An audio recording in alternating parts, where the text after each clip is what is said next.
Assalamualaikum warahmatullahi wabarakatuh. Alhamdulillah wassalatu wassalamu ala Rasulillah wala nabiyya ba'da. Allahumma sholli wa sallim ala sayyidina Muhammadin wa ala alihi wa ashabihi ajmain, amma ba'du. Puji syukur kepada Allah Subhanahu wa taala yang telah memberikan rahmat kepada kita sehingga pada saat ini kita masih selalu diberikan kesehatan, keafiatan dan keamanan serta penjagaan oleh Allah Subhanahu wa taala, yang mana penjagaan itu merupakan sebuah hal anugerah yang sangat besar bagi kita, sehingga kesehatan yang kita punya bisa dimanfaatkan untuk beribadah kepada Allah Subhanahu wa taala. Tak lupa sholawat dan salam kita sampaikan kepada baginda Rasulullah Shallallahu Alaihi Wasallam sebagai panutan kita, sebagai tauladan kita.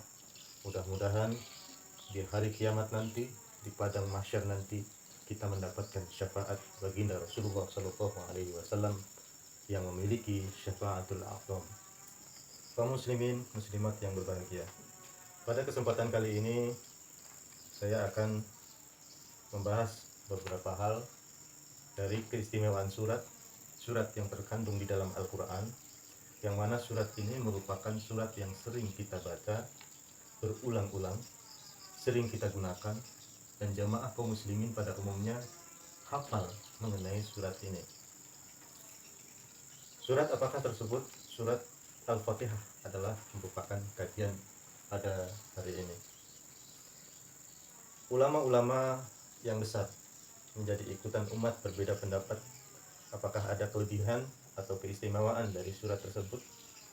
Maka kita mengacu kepada hadis Rasulullah Shallallahu Alaihi Wasallam yang diriwayatkan oleh Ibnu Hibban dari Ubay bin Ka'ab radhiyallahu taala. Rasulullah Shallallahu Alaihi Wasallam bersabda, "Wa ma anzalallahu fit Taurat wal Injil misla ummil Quran." Bahwasanya Rasulullah Shallallahu Alaihi Wasallam menerangkan tidak pernah Allah menurunkan di dalam Taurat dan Injil yang menyamai Ummul Quran. Terus mengenai keistimewaan surat-surat yang lainnya, maka Rasulullah Shallallahu Alaihi Wasallam menyabdakan sebagaimana surat yang lain disabdakan, yaitu keistimewaannya surat Yasin merupakan qalbul Quran, adalah hatinya Quran. Dan di dalam hadis yang lain disebutkan likulli syai'in qalba, bahwa setiap sesuatu memiliki hati, wa qalbul Quran, dan hatinya Al-Quran adalah suratul Yasin. Kemudian Fatihatul Kitab itu afdhalus suratul Quran. Ya, Rasulullah mengetengahkan hal tersebut.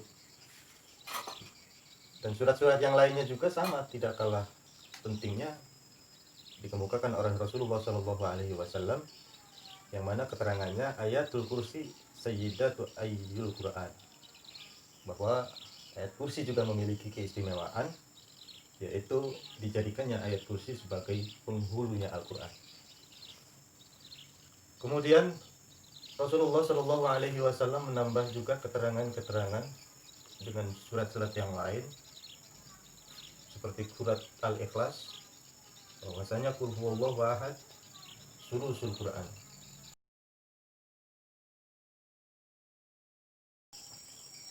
Surat At-Talaq, surat ini adalah surat yang berpengharapan, ya, atau sebagai surat yang menuntut kepada Allah Subhanahu wa taala mengenai pengharapan hamba-hambanya untuk dirahmati, untuk diberikan rezeki, hidayah dan sebagainya, serta anugerah-anugerahnya baik dunia dan akhirat. Kemudian surat Al-Fatihah ini dinamakan juga suratus su'al, ya, surat yang berisi permintaan atau permohonan. Ya, yang selanjutnya yaitu yang ke-24 adalah suratul ta'limul mas'alah, surat yang mengajarkan tata cara berdoa kepada Allah Subhanahu wa taala. Bayangkan saja, surat ini sudah meliputi adab tata cara kaum muslimin mohon kepada Allah Subhanahu wa taala. Yang pertama memujinya,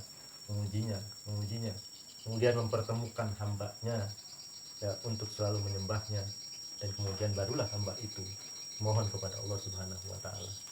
Jangan sampai kita cuma minta, mohon kepada Allah Subhanahu wa taala tanpa pernah memujinya. Ya, banyak sekali permohonan, permintaan kepada Allah Subhanahu wa taala tapi jarang memujinya. Itu merupakan kesalahan-kesalahan besar, keteledoran, kelalaian di antara hamba-hambanya. Banyak minta tapi jarang memuji dan menyembah Allah Subhanahu wa taala. Naudzubillah, naudzubillahi min dzalik. Kaum muslimin, muslimat yang berbahagia. Kemudian surat ini juga dinamakan Suratul Munajah yang ke-25 ya. Suratul Munajah yang berarti bisikan-bisikan terhadap Allah Subhanahu wa taala Sang Pencipta. Karena kita membacanya berbisik ya, tidak mengeraskan suara ya, berbisik sebagai makmum, tidak mengeraskannya pada sholat-sholat ya, duhur, asar, maghrib, isya dan subuh. Itu bagi seorang makmum tidak didohirkan pembacaannya, berbisik kepada Allah Subhanahu wa taala mengenai pujiannya dan mengenai permohonan-permohonannya kepada Allah Subhanahu wa taala. Kemudian surat ini dinamakan juga surat Tafwid, surat yang berisi penyerahan diri kepada Allah Subhanahu wa taala. Penyerahan dirinya, dia pasrah kepada Allah Subhanahu wa taala. Bahwa ketika mengucapkan iyyaka na'budu wa iyyaka nasta'in, dia pasrah. Wahai Allah, aku menyembah Engkau. Wahai Allah, aku menyembahmu. Wa iyyaka nasta'in, namun tidak lupa pula aku memohon pertolonganmu. Inilah inti dari surat Al-Fatihah tersebut. Ya, artinya menyerahkan diri karena iyyaka na'budu wa iyyaka nasta'in.